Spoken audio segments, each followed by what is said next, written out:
On the 7th episode of Keynotes, Zohare Haider. Zohare is an entrepreneur managing 2 startups and an active member of the startup community in Dubai. He continuously mentors new startups and is very helpful with his insights and experiences. In this episode, Zohare shares his journey and the positive impact he has made on the community and how having a supportive partner accelerates productivity and success. He's super excited about becoming a father recently and passionately connects his journey with his legacy. If you get value out of the show, the best way to support me is to subscribe and share it with someone, whether it be in casual conversation or through social media. If you would like to connect with me, please tag me at Farrukh Talks, that's FARRUKHTALKS, Farrukh Talks on Twitter, Instagram and Facebook. Let's get on with the 7th episode of Keynotes with Zohare Haider. Alright guys, welcome back to another episode of Keynotes with Farrukh Ahmed, and we have with us again Mr. Zohare Haider. Welcome back, buddy. Thank you very much. Glad to be back again. Yeah, and congratulations on the baby. Oh wow. How's that experience going? Wow, it's demanding. It's something that you can't prepare for. A lot of words, a lot of advice, but I think the reality is really kind of what you make of it. So it's amazing. I'm extremely excited about going home every day or not leaving home at all. So yeah, it's quite special. And how are your working hours being affected? What working hours? I didn't really take much time off for paternity. I took off about a few days just after Sophia delivered. But I went back to work, I think about maybe 5 or 6 days later. Between the two of us, we're both running our company, so one of us has to steer the ship. But the team took care of it in the meantime. So, okay.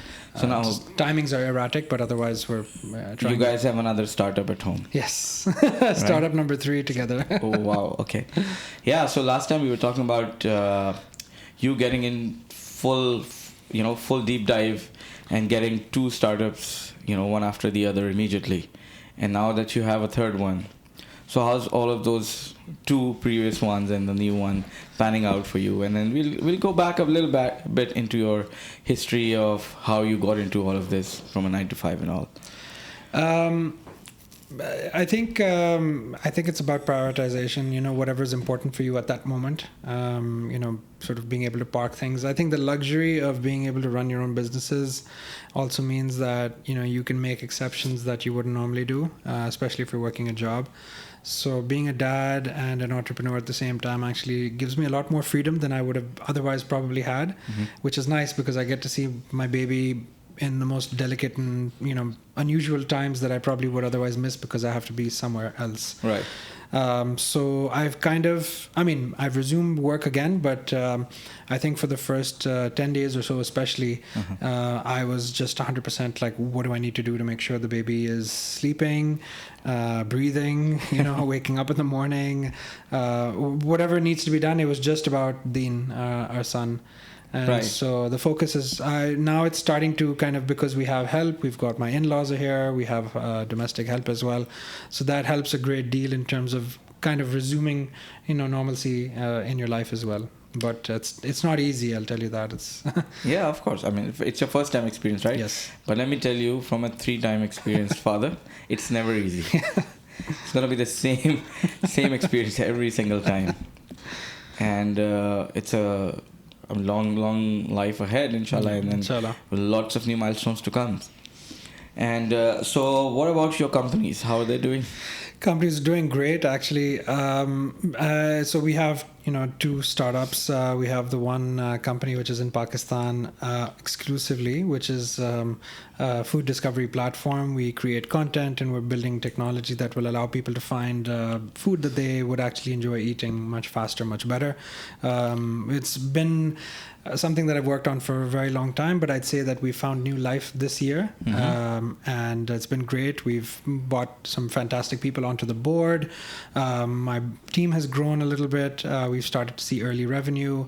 We're about to start seed funding round this year as well. There's 2 months left but we've got a very aggressive plan to, get revenue in and get some seed funding. This is for Funa. And unfortunately, I had a little bit of a mishap as well. I'd gone through a very extensive process of recruiting a CTO, a co-founder, whom I'd found, and we'd started developing relationship, and things have been working out. Unfortunately, that relationship didn't last the test of time, and so I've sort of got this opening, this opportunity, which I'll be doing a slightly different approach to fill again. But that has also given us fuel to push forward even further. So we had some plans and we're sticking to them. So I think if anything, my resolve is increased. With the other company, Digital Street, we have 2 offices in Pakistan and Dubai. We started in Dubai and things are going really well. Our team has grown again there. We've added about 2 new people since the last time you and I spoke. Right. We've just extended a few new clients as well. DTech, where we're at right now, they've been a long client of ours. We've signed the ICRC in Pakistan last year, and we're looking to continue with them for a much longer period as well. They're very happy.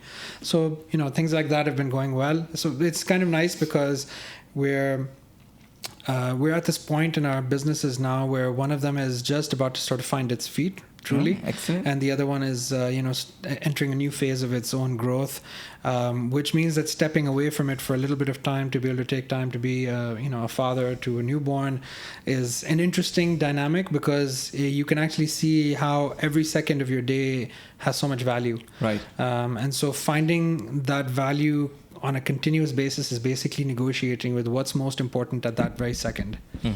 But things are fantastic. I can say with absolute confidence that I've never been happier in my life. I truly have not had to look over my shoulder for this last year, that I've been fully focused on my businesses, and now with the baby, it's just like, I have so much to look forward to, so many years that we need to plan for, that I think everything that I did leading up to this in 15 years of, my career, I feel like it was all just a primer to get me ready for this period of my life where I'm really kind of, I think, starting to identify with who I really need to be. So excellent, I'm man. where I need to be, where I am right now. Excellent, man. I'm happy for you. And okay, so let's backtrack a little bit with your startup, Funa startup, which is about food discovery. Yeah. And I want to relate it to a lot of new entrepreneurs trying to get into this. Basically the whole ecosystem, getting an idea. So, what do you think makes an idea click and differentiate from all of the hundreds and hundreds of similar concepts out there? So you have Food Panda, you have Zomato here, other services like that. So what makes your startup different from them?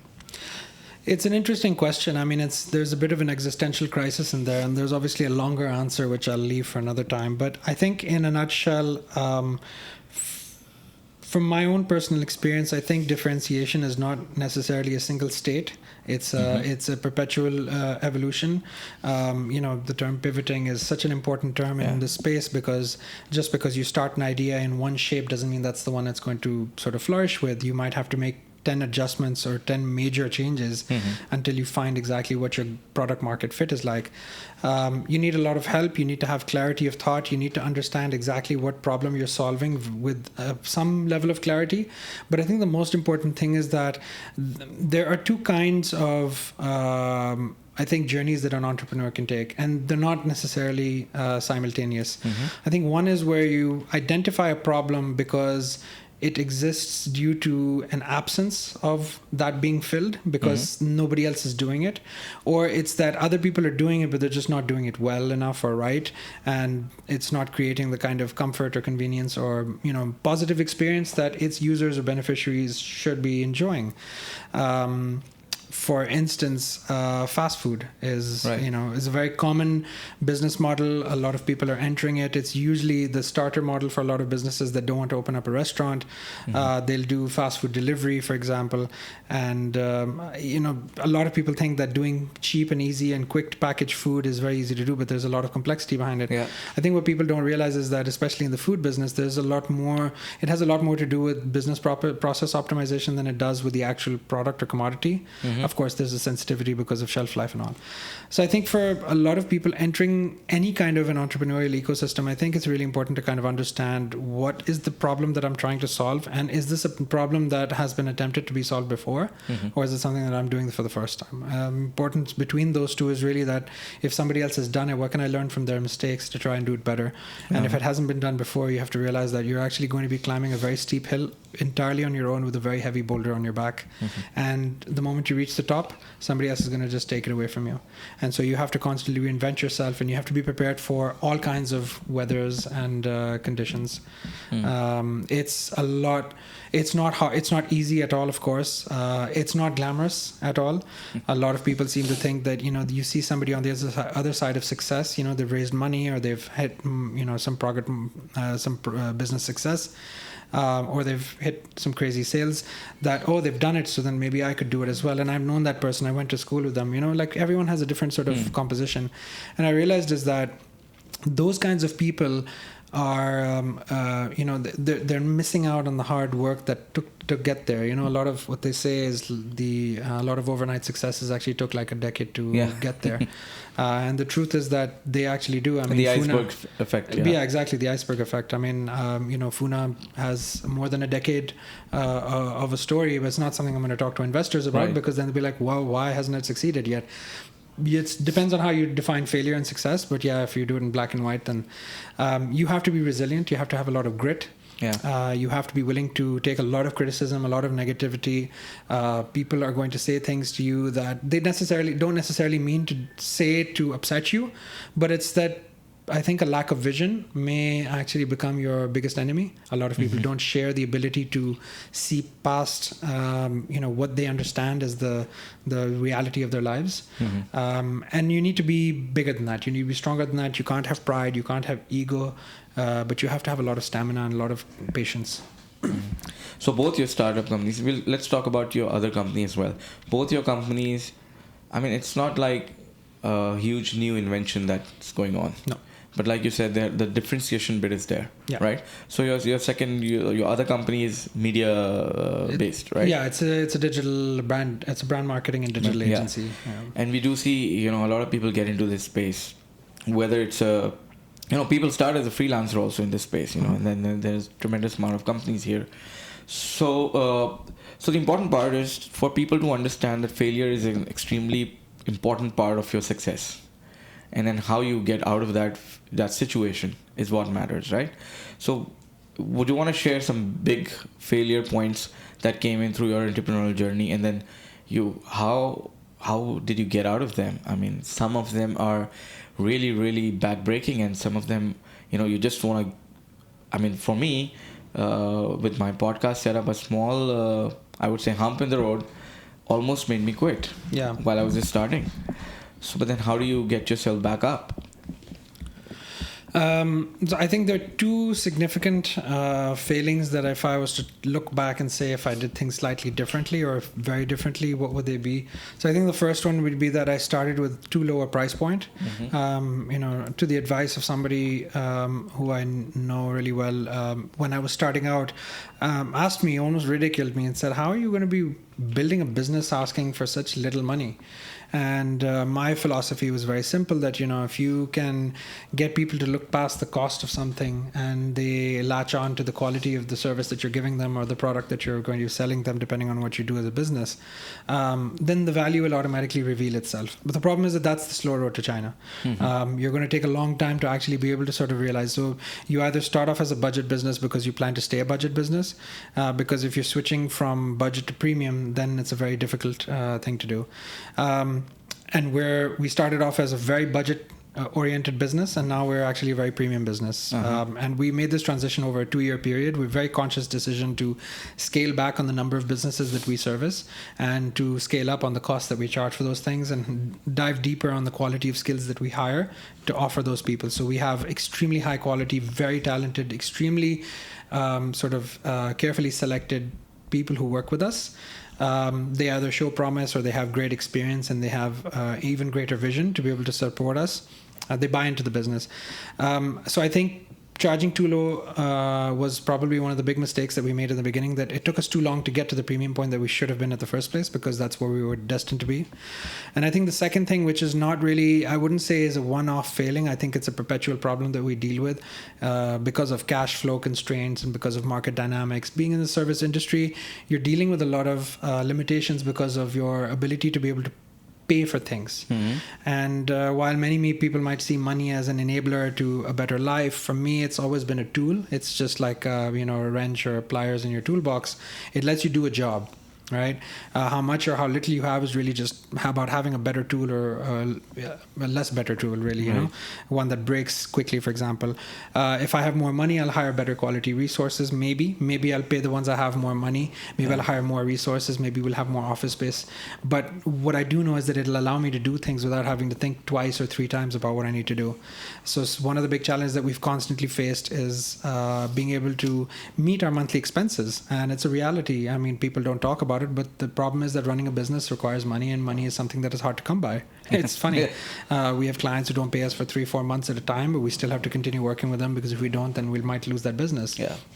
So there's this constant battle between where do you draw the line when enough's enough for businesses that don't respect your need to be able to survive on a monthly basis. And so one failing that we always had was that we would forgive our clients and we would forgive the delays.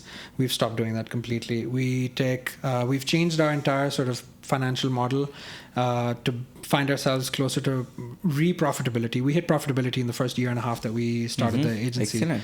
And we're 5 years old now, and we've been profitable every year since. We've never been any in the red. We have tough years, we have tough months, but I think managing your money and understanding exactly where your business fits and what service or what quality of service it provides is very important. So I think those are two things that if I went back and I'd say, if I could make them better, I'd probably, if I had that wisdom. But then again, I wouldn't. If I did, then I'd be in a much different place now. Yeah. Okay. Cool. So one very important thing that I always think about is organizational culture, and I talk a lot about it. And I think it's extremely important when it's a new startup that's just picking up, and then as you build those blocks, you also have to build the culture. Right, and it's very important because once you're a big enough company, once you have enough traction in the whole market, then you're pretty much set with your culture. And that's one of the biggest gripe for employees working here, right? So, for example, I talk a lot about work-life balance. I talk a lot about employee engagement, and I say employees come before customers. Absolutely, I 100% agree with that. So I don't agree with the fact, with the mantra of customers first. All right, yeah, and all of that, and customers always right also. So your employees should be before your customers. So how do you build that into? Have you actually thought about building that in your organizations, your startups? So it's funny that you ask. I think if there's one thing that I've consistently done since the beginning is always believe that if you hire good people who buy into your vision, they'll help you take the business further than you can do it on your own, right? And the only way that you can do that is not by paying higher salaries or by hiring more ambitious people. It's by being able to get people who can buy into the vision and actually make it their own. And when they make it their own and they feel like, they can take a part of what they've been given and run with it in their own direction, that ownership will also give them a sense of empowerment that cannot be concocted, it cannot be manufactured. It's something that's very natural. Right. So just a little bit of context and backtrack. So Funa came first. Digital Street came second. Digital Street was created as a way to create a revenue stream that will help pay for Funa. So they're actually, their stories are entwined, very entwined. So we started Digital Street with resources that we had for Funa, and it was also with like a network of partners and freelancers and things like that. Obviously, we've grown since then, and we have like our own full-time staff now. But the roots were very joined together, and our financials and everything are separate completely. They're two entirely different legal entities, but creating the separation took about 2 years. What happened was that we saw that there was a severe deterioration in the general culture that we didn't even know we were actually creating. And it was being created in a way that was almost toxic at some points, right? There were people on the team who weren't helping as much as we would like them. There are other people who were working twice or 3 times as hard. And so the positive ones were being drained and the ones who were negative were draining, right? And so there's this constant counterbalance happening. And when Sophia got involved with my entrepreneurial ventures, when we started Digital Street together, she very quickly realized what we needed to do. And so her whole objective has always been like, sort of cut the bleeding arm as quickly as possible and start focusing on how we can actually get people to work together. For me, it's always been about culture as well. So finding a balance between the way that our two management styles come together has actually brought us to a point where, in fact, just this year, it's funny you should mention about culture. We were actually shortlisted as finalists for the Gulf SME People in Culture Award in UAE. We didn't win, but we were among 9 companies that were finalists for this out of, I think, 300 shortlisted companies. That says a lot. And we worked really hard for the presentation, and we got the team to participate and help us tell us, okay, what is it about the culture? Everyone participated by helping create one part of the slide deck. I think I saw your pitch. It was the one where you had your employees talking to camera. It was a video. Yeah. I saw the BTS, I think. So that video was just an outtake, but we actually had another video which we had created for the submission, and we're going to post that online as well. A lot of people talked with us about that video because they loved it. They loved the fact that we gave our team like the mic and just said, say what you want to say. There's no recourse. We don't let our team feel like they're going to get reprimanded for speaking their mind. In fact, we encourage them very strongly. I get told off by my team all the time, even on public chats. There are times when I'm like, I have this sort of crisis. I'm like, wait, I'm the boss. But then I realize that, that's nothing. It means nothing. It's a self-proclaimed title. But if I don't earn it, then I can't say it. And if I say it, it's not because I'm paying someone a salary. It's because I've actually earned their respect and their trust. And they believe that I am actually an expert in what I say I am, right? So I think culture is probably the most important thing about building a company. It's not so much of course, you need to have good service quality as well. But I think, so when we hire people, there are 2 things we look for. We look for attitude and aptitude, right? Because one is acquirable and one is inherently ingrained in your DNA, right? It's something that you, it's passed down, through your family. It's something that you develop, in the society, in the community. And those are the 2 most important ingredients, in my opinion, that you find in people. And when you bring those into the sort of the mix, magic happens. You bring all kinds of misfits. Our team is completely misfit. Everybody has an unusual story, how they came to us or what they do. We have one person who handles operations and strategy and works a lot on content, has a degree in dentistry. We have a team member who builds, technology. He has a degree in a master's in library management systems. So you don't go through a regular resume? We don't care about that stuff. You don't care? We actually, we care. What we care about is heart and purpose. If people come to us they're either lost or they've just not been given the right space to flourish, we like people to come and just screw up as much as possible. Because in the act of screwing up is where they'll probably discover something. Everyone has a strong feeling about something. And if you give them an opportunity to discover that, they will not only respect you for it, they will also own that more than you can ever make them own it yourself. So very interesting. We fire clients more often than we fire our employees. We fire clients at least 3 to 4 times a year, and we've only ever had to let go of 2 employees, and those 2 for very specific reasons around discrimination and falsifying their profiles. That's it. But otherwise, we've, if people underperform, we're working with them to help them develop. We have lots of conversations because we don't want to sort of, if you bring positive contribution to the environment, then you have every reason to be given the space to be able to find the best way that you can continue to contribute that. And if you've lost your vibe, my job is to help you find it again.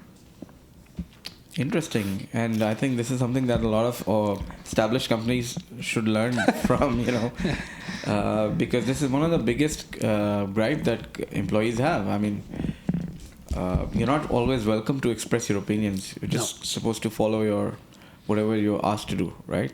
Yeah. Okay, cool. So, moving on. Where are we going now? Well, my ambition is that I want to close this year with my 3 targets for Funa. The first target, which I successfully closed but have kind of reopened for myself, is that to find a co-founder who can, own the business with me. It'll happen again, so it's not, maybe it's a small setback, but no big deal. That, it's part of the journey. The second is to raise funding, of course, and the third is to kind of find product market fit and to get real revenue in, which we've started to do already. So I think this year is going to close positively there. For Digital Street, we're just about to make an official announcement about this in the press as well. So hopefully by the time this video goes out, we would have already made it. Although we've been operational in Pakistan for some time, we've not actually made any official communication about it. And so today, this week, we'll be officially announcing that Digital Street is operational in Pakistan. Excellent. And with a dedicated team over there? A dedicated team. We have our own office in Islamabad. They've been there for some time, of course, but we've been kind of in the shadows. And, one of our keystone clients, the ICRC, is the International Committee of the Red Cross. We represent their business and their organization in Pakistan. And we've had a fantastic year with them, and we're looking forward to more time with them as well. And so now we're officially kind of opening our doors in Pakistan for business. And that gives us a reason to keep going back, because both Sophia and I have parents in Islamabad. And so this gives us a way to kind of go back more often than we would have otherwise gone as well. Right. I think it's, Sophia and I have been married for 12 years. We are friends for 25. We have a long history together. So having a kid together was probably just the only frontier that we hadn't touched. And so now after 12 years of marriage, having our first kid together, I can definitely say that that's probably the most important focus area for me right now. And if anything, my two ventures need to be absolutely successful. I don't give up at all. People know this about me. I'm an extremely resilient, almost to the point of stubbornness. I always try to find a way through it. I don't take no for an answer. It's just not in my nature to do that. And so in order for my child's future to be successful, my ventures have to be successful, and there's just no other way around it. Yeah, that's what I was about to say. Actually, this is like a motivator for you. Oh, I mean, it's just a flag in my distance, and I know exactly where I need to go. So that's my future is just every day at a time, and I know exactly what steps I need to take, and I'm very excited about that. Great, man. And how? When you last time when we were talking about the way you got into these businesses and startups was a really good story that I want to listen to again. How you grew up and your education, and you're a farm boy. Yeah. So I want to listen to that again as well. I'm sure our listeners are going to love it. I was born in Lahore. In the CMH hospital, same place my mother was born in as well. I think there was a coincidence. I grew up in Islamabad most of my life. I went to an American school, and then I moved over into the British system. My father wasn't very happy with my performance in the American school. Actually, I got thrown out, let's be honest.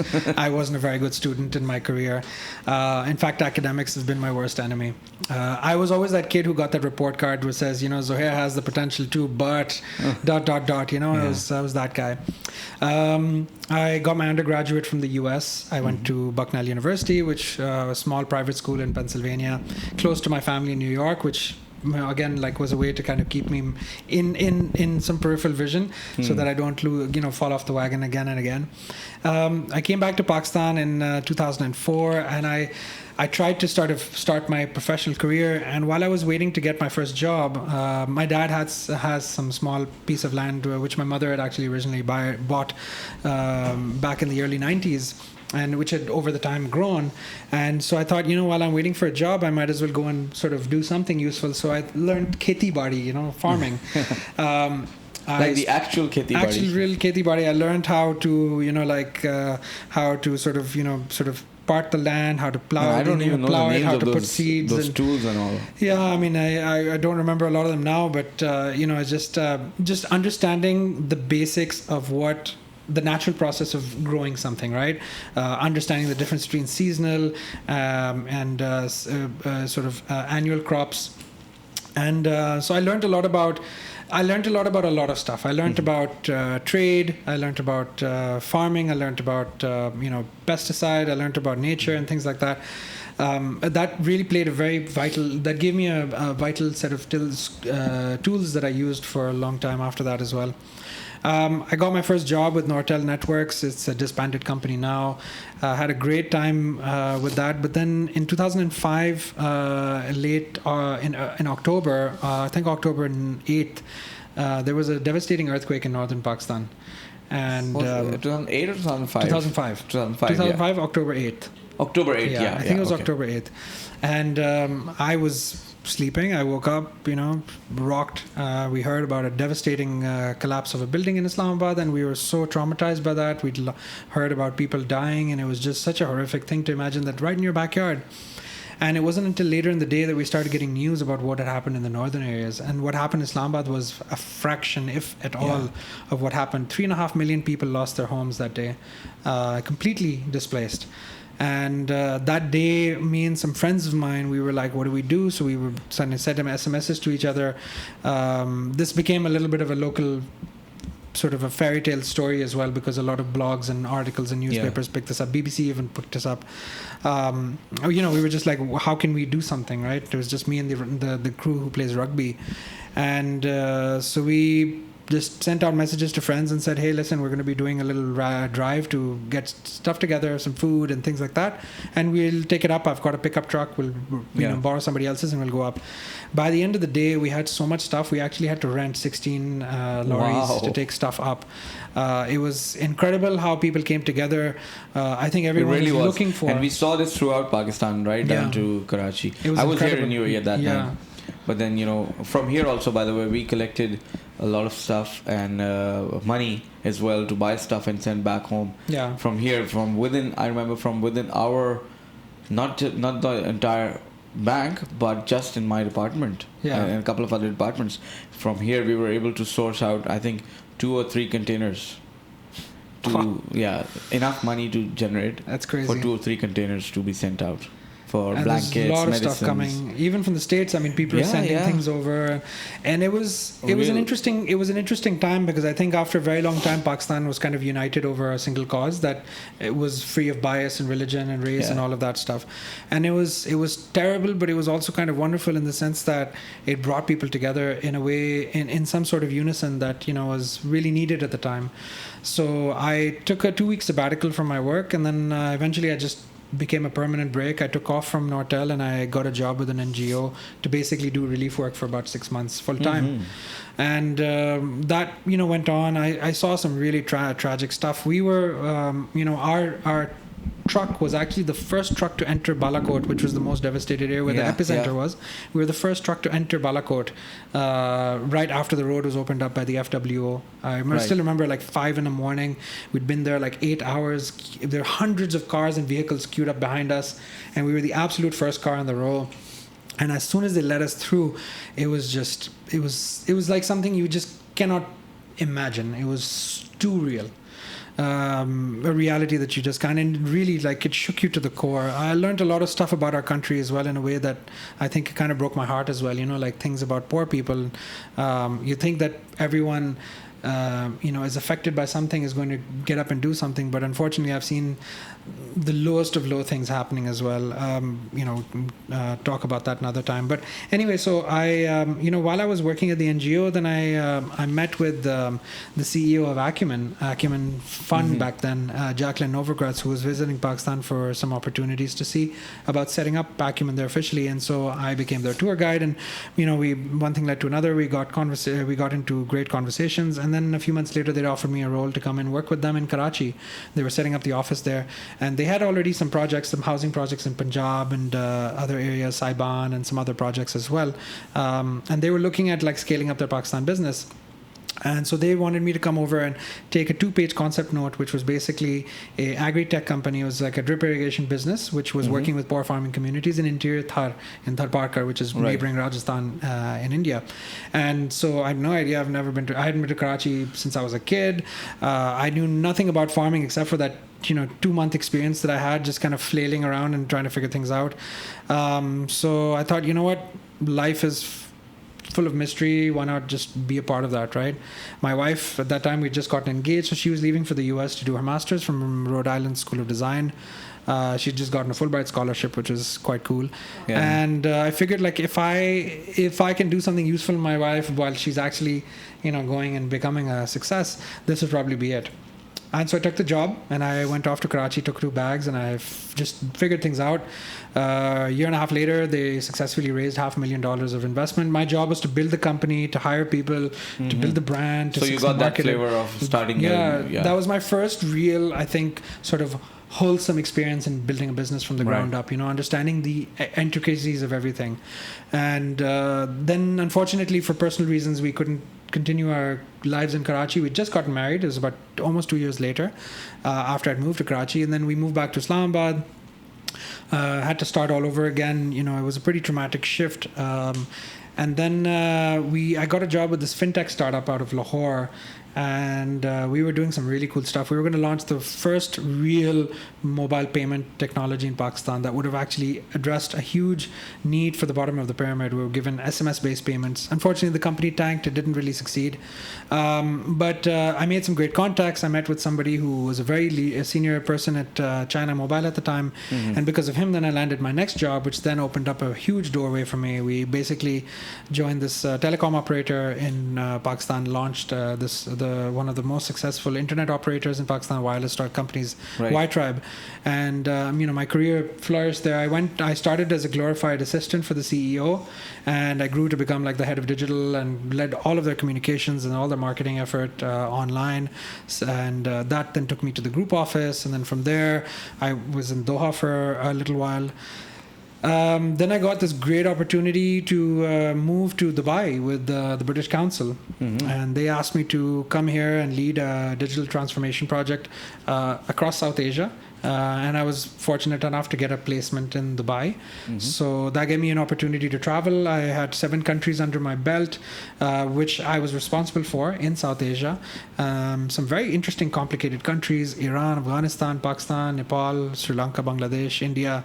But then I also got to travel to the West a lot. I got to go to Ireland, to the UK because of work, Spain because we had offices there, we had teams we were working with. So I was traveling all over the place. It was incredible. Like, I think I racked up like 200,000 air miles in the first like year and a half or 2 years of my job. It was amazing. Got more experience getting upgraded to business class than I've ever done before, which will spoil you, But it was around that time that I also started to realize that, I'm reaching a point in my career where I can't grow anymore myself personally. I've kind of created a ceiling for myself. The only thing that I can now do is either move horizontally or I do my own thing. Moving up was becoming harder. You mentioned difficult to speak up. I worked in an organization where I was probably the only person from South Asia representing the senior leadership team. Everyone else was from the West, mostly from the UK. And it was always the awkward thing where I was the youngest person and I was kind of the least fitting in, so least to fit in that environment. And I also realized that, I think this is a good sign for me because it means it's probably time for me to sort of try and carve my own path. And fortunately, up to this point, with a few hiccups, I think things have just kind of found a way to work themselves out. But I think I've never really struggled. I never really, except for that shift from Karachi to Islamabad, I've never really sort of had a real struggle. I've never been in a situation where I've had to, really hurt and through force of that hurt had to find something significant. And so I think for me, becoming an entrepreneur was just a journey that began at that point. It took about 3-4 years while I was working a full-time job to build businesses that would one day then become my full-time jobs. And so I was like, I keep telling people like I was an entrepreneur 15 years in the making. And I think I became the person that I am now primarily because of the choices that I've made, but mostly because I didn't really sort of plan for things to happen the way they did. I just kind of went along with life's plan, God's plan, whatever you want to call it. And things just have a funny way of working out. I think that the common denominator, or red string as I like to call it, like drawing a red string through something is like trying to find the one thing that binds it all together. Right. I think the one thing that kind of binds it all together for me is a constant pursuit for finding something more, never saying no to something, and having a really powerful partner next to you all the time, in life, in business, and marriage, whatever it is. I couldn't have done any of what I've done now because if I didn't have Sophia in my life. And the only reason I say that is because she knows me inside out. And one thing that makes us such a fantastic sort of our partnership so fantastic is that because we know each other so well, there are no skeletons. And B, I think the most valuable thing is that we know exactly what our strengths and weaknesses are, and so we really work hard to complement each other. And it was a process. I mean, let me tell you, it was not easy at all. We're very different people. We have different taste in music, different taste in behavior and lifestyles and choice. The only thing we actually share is food. We love food, and we love experimenting with food and experiencing different food. But I think she has really been a very vital force throughout my career. From the beginning, absolutely. Just, from being my friend to, being my partner, and so many different ways. And that's my sort of tale, my journey, I suppose. There are other variations that I won't get into, but I think the key takeaway that I have from all of this is that, you can't really plan for things to happen. You just have to have a very clear idea of who you want to see yourself as at the end of that every time. I heard this thing the other day, which I thought was very fascinating, is that being better than other people is not a thing. It's being better than the version of yourself the day before. Yeah. The real competition has to be with yourself. Yeah. Exactly, yeah. So you have to kind of constantly push. Yeah. And I think that's kind of, I never put it into words like that, but I think that's kind of something that I've always held true. And I guess just on that, I think there's one, I want to kind of give tribute to my parents as well, my mother and my father, who've done such a great job of raising me. I was a very difficult child. One thing my father, has kind of helped me understand, it's not something that he's told me. I mean, he always used to say, pay attention to detail and, don't lie, cheat, steal, etc., and be honest and all of that. But the one thing that he never said that I've learned from him, I think, is, and my mother, of course, as well, but, is that this was the right time for us to become parents. And the reason was because I wanted myself to become a father to a child that I could raise in life where I was at the same level that my father was at when he had me. Right. And because if I was any less than that, then I wouldn't be able to do justice to what the child needed, right? So I'm now, I think, at a point in my life where my father was when he became my father. Right. And I think all of this is related somehow. Your professional, your personal, your metaphysical, whatever it is. And I think it's interesting because being aware of all of that is such a critical component of understanding who you are. Right. Excellent. And now you're giving back to people. Trying my best. And you're doing a good job at it. I mean, you're here as a mentor as well. You mentor startups. Thank you. Yeah. We're together in a program. Yeah. Startup Bootcamp. Startup Bootcamp. Excellent place for new companies, new startups. And talking about mentorship, I mean, it's a very, very important part in anybody's development. And I don't say this only from a startup perspective, but even as an individual. Where you want to be in life depends a lot on what kind of mentors you've had. Absolutely. Right? So you had mentors in and out through your career and throughout your experiences? Continuously, and it's an unending process.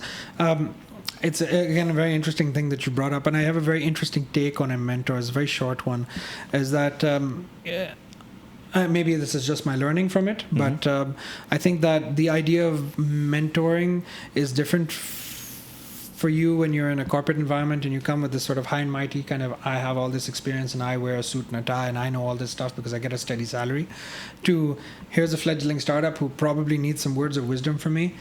The truth is, the startup has a lot more courage than a person working in a company. I can say this with confidence because I was that guy working in a company thinking I was giving advice to a startup saying, hey, look at me, I've got a stable job, and look at this person, he probably doesn't even make ends meet.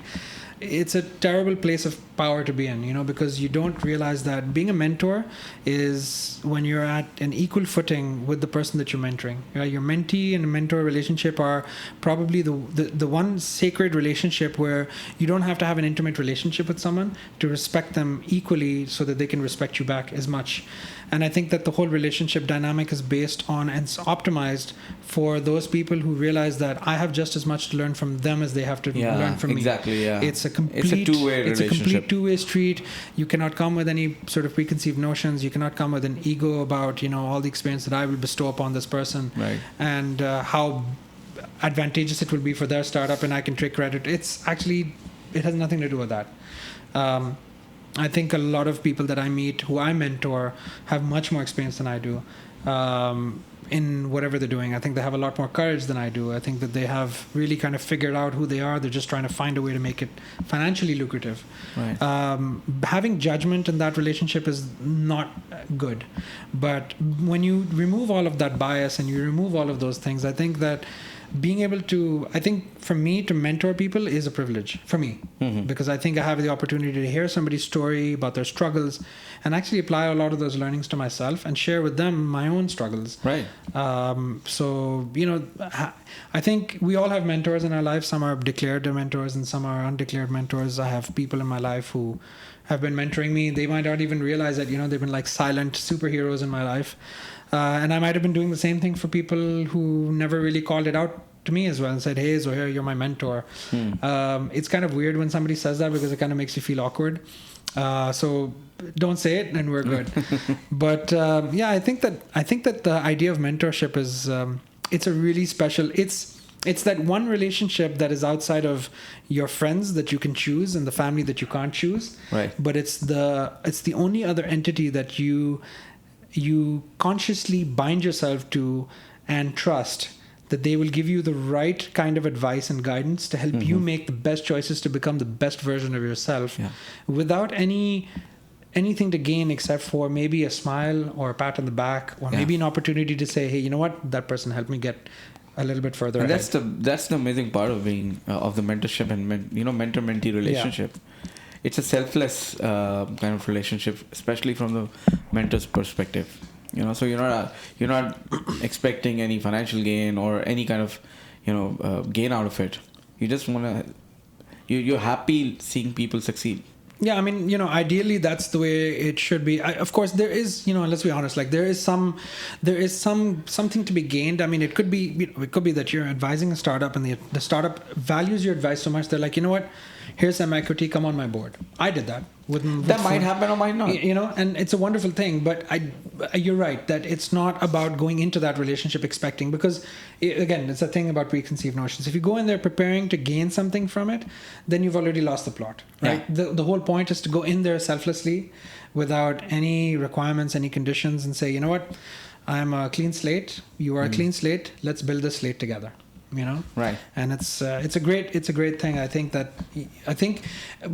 one thing that it does require both parties to do is to really be void of any bias, any criticism, any judgment. The whole idea is to see, evaluate, and improve. Right. Excellent. Well, Zohar, it's been a great podcast. I mean, I loved it. I mean, you say that, but I'm just going on. Let me ask you then. I'm always like, it's always awkward for me to be on the other side of the mic. I don't do podcasts, but I do a lot of, this kind of stuff, and it's always it's very unusual for me. I love, the other day I was giving a talk at a university, Dubai College of Tourism. I saw that. Yeah, somebody invited me, and I thought, like there'll be like 5 or 6 kids there, and probably like after the lunch break, so there'll be like, whatever, who is this guy? Why do we need to listen to him?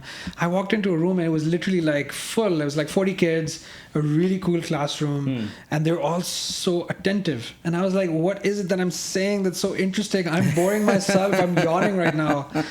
I think it comes with the territory. I think it's cool to be able to sort of share, and it's even cooler when you have an impact on somebody. So if this podcast has a positive impact on people's lives, then hey, my job is done. Yeah, I mean, and that's my inspiration in doing these podcasts, man. Like you said, I respect you more than I respect myself, because thank you very much. Resilience of doing this is incredible. You guys are really doing a service, and I expect that this should actually have a much more lasting impact than you can possibly fathom. So thank you. I hope so. And again, it would not have been possible without my wife. Yeah, that's true. Exactly. You see? So we are a team here. Every fledgling man has a very strong and stable woman behind him. Yeah, I mean, she's a a... man. Yeah. To give the credit. See, I know the timing, man. So roll but credits. And we can end right at that, But I've had a great time. I mean, the last time also was really nice. And see, with everybody that I met because of this podcast, the idea behind the podcast started as a means to be able to express all of these things, to bring people on board who bring a tremendous amount of value. And we used to have, so like we've met a number of times before we did the podcast even, and there's so many other friends, so many other people, and we always discuss such positive things. And then, you know, we just realized at one point in time, in fact, she realized at one point in time that, you know, we got to record this, you know, and that's how it all happened. So, yeah, so this is a brainchild of my wife. This is your startup, yeah. So, you guys are doing this together. This is working like a startup, and I do hope that it reaches out to people and actually gives them inspiration, you know. So that's the idea. But, you know, just as you wind up, you know, one important question that's on our minds is, your wife's an artist. She is indeed. Yeah. So how does that tie up with how has that affected you, and how does that tie up into your whole entrepreneurial journey? I think it goes a little deeper than that. I think so one of the things that's really important to note about my wife is that she comes from a family of very learned and very sort of successful people in academia and in science and mathematics and things like that. Her grandfather was a very, very well-known mathematician, principal of a very well-known school. Her father is a well-known physicist. And, you know, her grandmother also one of the first Fulbright scholars of Pakistan. Wow. You know, from like, I don't know, the 50s. That time, I don't think they even called it that or whatever. It was like a handful of people that were traveling. So Sophia also got a Fulbright scholarship to go and attend a very prestigious program, fine arts at Rhode Island School of Design. And at the time, there was I think they were handing out like maybe a dozen Fulbright scholarships at the time. It was very difficult to get it as well. And RISD, for those of you who know, is, you know, one of the top art schools. It's the number one art school in the US. It's one of the best in the world. And to get in alone is, you know, one thing, but she graduated. She was like one of the most successful artists when she graduated. Wallpaper magazine, which is a very well-known publication, named her as one of the top 110 emerging artists in the world at that time. Wow. She was rated number 7 in Printmakers at the time. She has work in the Yale University Museum of Art, the permanent collection. She's got work. We gotta have her on the podcast. Yeah, absolutely. I mean, she's not a very front of the line kind of a person, but she has really her list of accomplishments. I mean, they could bury mine in a second, and you wouldn't even notice. She is an incredibly talented and focused person. So when you ask me a question like the impact that my wife's role as an artist or as an artist has influenced me, it's just there is no page long enough for something like this. I mentioned that I've known her for a very long time. We've been friends for 25 years. We've actually best of friends. At one point, we were inseparable friends. Then we fell out as well because I dyed my hair and she didn't like that, which I don't blame her for. Looking back, it was quite a terrible choice. She has a very interesting process. I remember when we got married in the beginning, I learned about discipline, I think, from her more than anybody else. And not because she talked about it. This is the thing that's very special about Sophia, is that she doesn't preach what she practices at all. She just practices it. And that's it. She doesn't do it with the intention that it will rub off on somebody else. She doesn't care if it does. Her goal is to better herself and to focus on her own goals, and anything around her should either support it or just get out of the way. Right? It's very it's an incredible the way that her mind works. Right? She incorporates a lot of mathematics and physics into her art as well. It's very complex stuff. So. She always had this very interesting process. When she would start planning her art, it would be a 30-day period, right? And so there would be like this 2-week period where she's researching what the work is going to be about, and then there'd be this 2-week period where she'd be creating the work. And because she was a printmaker, for a printmaker, you need to have a lot of stuff. You need acid, you need tables to wash the plates with, you need metal plates, copper plates, bronze plates, you need etching tools, you need presses to press the plates onto paper to transfer. It's just like there's a lot of stuff. It's actually less art, more labor, you know. That's pretty much how newspapers are printed, right? It's pretty much the whole idea of printmaking was basically that the ability to create something that everyone can have, right? And so it's the birth of mass production was basically with printmaking. Picasso, for those of you who don't know, was actually trained as a printmaker. So you know the whole idea of what it does is that the combination of working with very difficult material having a creative mind, being able to transfer that creativity onto a metal plate that is basically struggling. You're sitting there for hours just kind of scratching lines into this metal plate for hours and hours and hours. And you already know what it's going to look like, right? And you have to create all these patterns and things, dots and scratches and all these things. It's mind-blowing when you understand a human hand did that. No machine did this. There's no laser cutting. It was a human hand. Some of the best printmakers are actually working in places where they print currency, because currency is also, it's a printmaking process, right?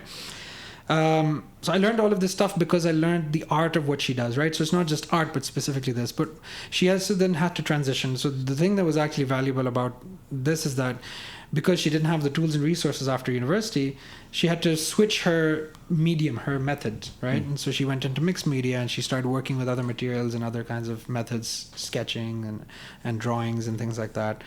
And what I realized was, first thing that, you have to be agile, right? So she's extremely agile. She's able to sort of shift without losing focus on the big picture.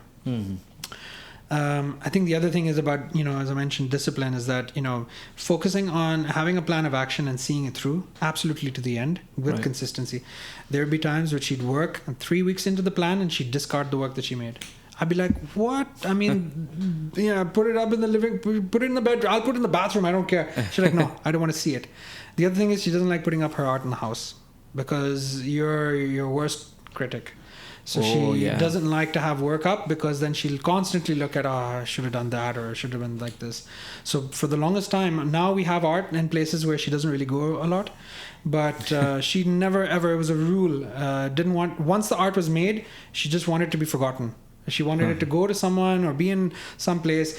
It was never about the glory. It was never about becoming rich. It was never about being famous ever. And it still isn't, For her, art is just like a way of kind of, communicating, sort of just articulating. And she doesn't, and people ask, like, what does it mean to you? And she's like, I don't know. What does it mean to you? It doesn't have any meaning to me. It's just a thing I made, And people get so perplexed because everyone comes with these expectations. And the idea of expectations with her are just misaligned concepts. Right. So I don't know if it has to do with her being an artist or if it's just the fact that she manifests her personality in art, is that she's completely deconstructed the entire concept of what we believe to be like these constructs that society creates for us. And I think that she's found ways to navigate around them, and she's a very good shortcut taker. She's very good at taking shortcuts. She's very good at finding the shortest distance between 2 points. And just making it work and making it work really well, not because it's faster or it's better for the process, but because she's happier with it.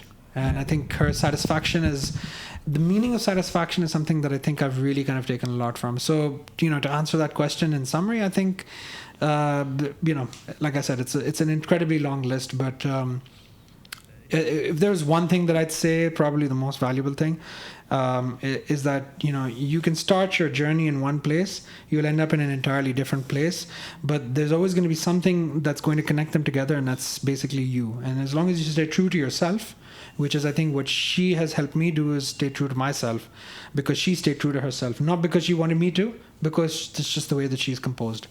And she's helped me.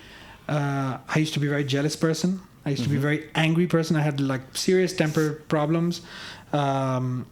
She destroyed all of that. I mean, she took the Hulk out of me and buried it and killed it and did whatever she, just because she wanted me to be better. When I met her, I think this is probably the most significant thing.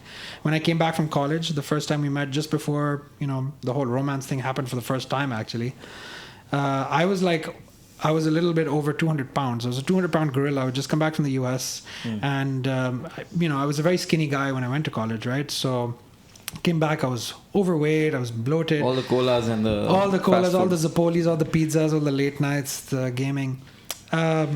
And she fell in love with me in that state. And I think she saw me as a project. She made me lose tons of weight.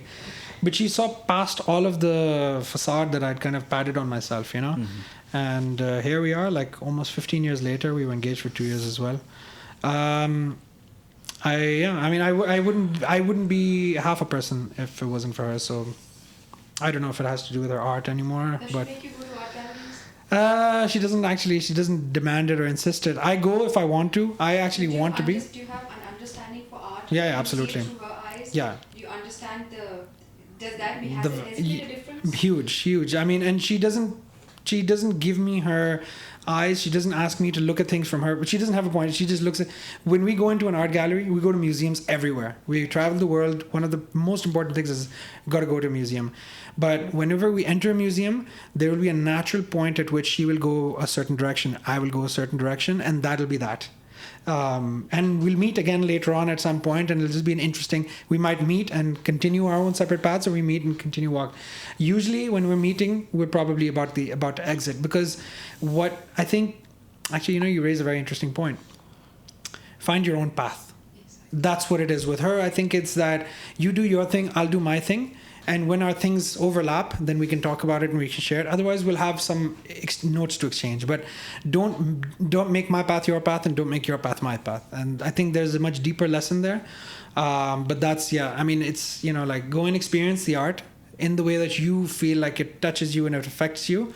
And if there's something that really moves you, let's talk about it. Let's find out what it is, But it's very personalized. I think with her, I've realized that everything can be personal. You don't have to go to the movies together, and be upset that if the one person did and the other one didn't. It's an interesting life. I hope that answered your question. Yeah. It has. I mean, and with us, I could mostly relate to the what you said about your own path. Yeah. The moment you enter into the museum, I can only do that. So I do that in Carrefour. And then are things being moved to the basket at the checkout aisle? Because that happens with me. Yeah, and then half of my stuff gets thrown out. We don't need this. We already have this.